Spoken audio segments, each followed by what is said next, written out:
regularly, you're presented with it's a dialogue-based game. Okay. It's almost entirely dialogue. That's the entire focus of the game. Like choose your own adventure type? Kind of, yeah. So you're having dialogue, and you're given 4 choices of what to input into the conversation. Gotcha. Or, so into an investigation. And so it's, you ever played, well, you say you don't play games much, but like there's this, like the Batman Arkham series. Okay.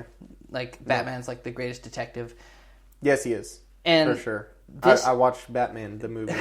This game is about androids. And some androids becoming deviant, so disobeying their owners and choosing their own way of doing things. Interesting. And so you play from the perspective of a few androids, and one android I think is kind of like the main character, Connor, and he's an android specialized in detective work, and his task is tracking down the problem, why androids are becoming deviant.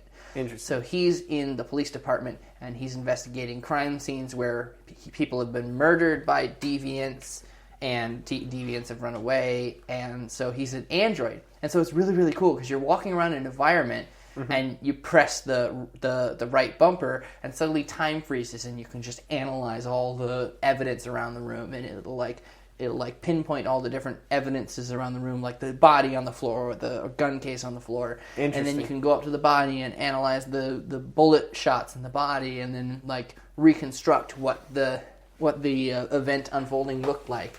And you gather evidence, and then that evidence you gather comes up in dialogue. So like when you're having dialogue, if you don't have certain bits of evidence, then you have a lower chance of success. So you're an android, so everything's being calculated and everything's very thorough.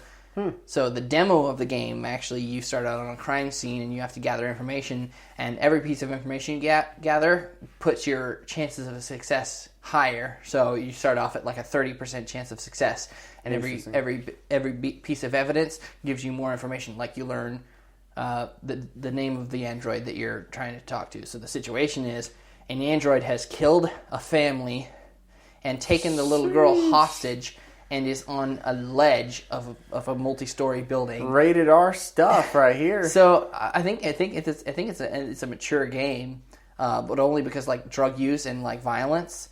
But so this android is standing on the ledge, threatening to kill this little girl, and so you have to gather information to try and talk this android off the ledge without like risking the little girl's life.